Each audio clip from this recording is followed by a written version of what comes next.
कार्तिक मास महात्म्य कथा अध्याय 7। जय श्री हरि। स्वागत है आपका मेरे प्रभु चैनल पर, जहां पर सुनते हैं सनातन धर्म की वो पवित्र कथाएं जो जीवन को भक्ति, शांति और प्रकाश से भर देती है।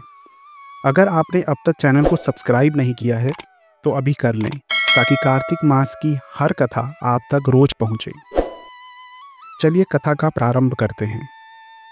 नारद जी का उपदेश। नारद जी बोले, हे राजन, अब मैं तुम्हें उस पवित्र कार्तिक मास के व्रत के नियम और आचार बताता हूँ, जिनका पालन करने से मनुष्य अपने सभी पापों से मुक्त होकर भगवान विष्णु का प्रिय बन जाता है। कार्तिक मास केवल व्रत या पूजा का नाम नहीं है, यह आत्म संयम और आंतरिक शुद्धि का पर्व है। इस महीने में जो व्यक्ति अपने आचरण, भोजन और विचारों को शुद्ध रखता है, उसके जीवन में भगवान का वास होता है।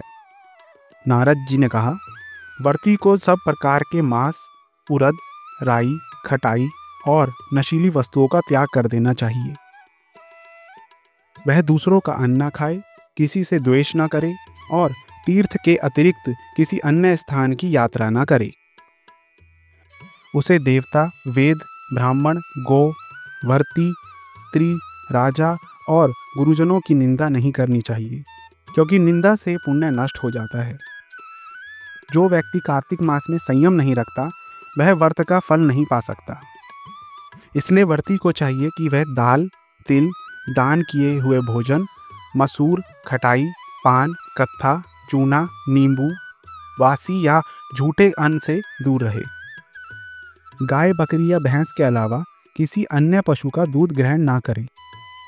नारद जी आगे बोले, व्रती को सदैव ब्रह्मचर्य का पालन करना चाहिए। धरती पर शयन करें, दिन के चौथे पहर में केवल एक बार भोजन करें और उस भोजन को पत्तल में ग्रहण करें।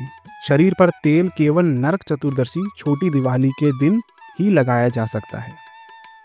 अन्य दिनों में शरीर को शुद्ध जल से स्नान कर ध्यान और पूजा में लगना चाहिए। चलिए अब जान लेते हैं वर्जित वस्तुएं और आचरण। कार्तिक व्रत में कुछ विशेष वस्तुओं को प्रत्येक दिन निषिद्ध बताया गया है। प्रतिपदा को कुम्हड़ा, द्वितीय को कटहल, तृतीय को तरुणी स्त्री का संग, चतुर्थी को मूली, पंचमी को बेल, षष्ठी को तरबूज, सप्तमी को आंवला, अष्टमी को नारियल, नवमी को मूली, दशमी को लौकी, एकादशी को परवल, द्वादशी को बेर, त्रयोदशी को मट्ठा, चतुर्दशी को गाजर और पूर्णिमा को शाक का सेवन नहीं करना चाहिए। रविवार के दिन आंवला खाने से भी व्रत का फल नष्ट होता है। यदि कोई इन वस्तुओं का सेवन करना चाहे तो पहले किसी ब्राह्मण को देकर ही करें। यही शास्त्र का विधान है। व्रती को चाहिए कि वह रजस्वला, नास्तिक, पापी, ब्राह्मण द्रोही या व्रतहीन व्यक्ति से बातचीत न करे, क्योंकि ऐसे संपर्क से मन की पवित्रता कम होती है और व्रत का प्रभाव घटता है। चलिए अब जान लेते हैं व्रत का वास्तविक अर्थ क्या है। नारद जी ने कहा, हे राजन, कार्तिक माह का व्रत केवल भोजन से नहीं बल्कि विचार और व्यवहार से होता है। जो व्यक्ति इस माह में सत्य बोलता है, विनम्र रहता है, किसी की बुराई नहीं करता और अपने कर्मों से दूसरों को प्रसन्न रखता है, वही सच्ची व्रती कहलाता है। भगवान विष्णु स्वयं ऐसे व्यक्ति की रक्षा करते हैं। व्रती जहाँ भी रहता है वहाँ भूत, प्रेत और नकारात्मक शक्तियाँ नहीं ठहरती। उसका यश फैलता है, घर में शांति और समृद्धि आती है। नारद जी ने कहा, हे राजन, इस कार्तिक मास के व्रत का वर्णन करने में स्वयं ब्रह्मा भी असमर्थ हैं। यह व्रत सभी व्रतों में श्रेष्ठ है, क्योंकि इसके द्वारा मनुष्य धन, पुत्र, पौत्र और वैकुंठ की प्राप्ति करता है। जो मनुष्य विधिपूर्वक इसका पालन करता है, उसकी रक्षा भगवान विष्णु की आज्ञा से स्वयं इंद्र और देवगण करते हैं। चलिए अब जान लेते हैं कार्तिक मास का महत्व क्या है। कार्तिक मास वह काल है जब भगवान विष्णु शयन से जागते हैं। यह माह केवल भक्ति का नहीं बल्कि आत्म संयम और कर्तव्य का भी प्रतीक है।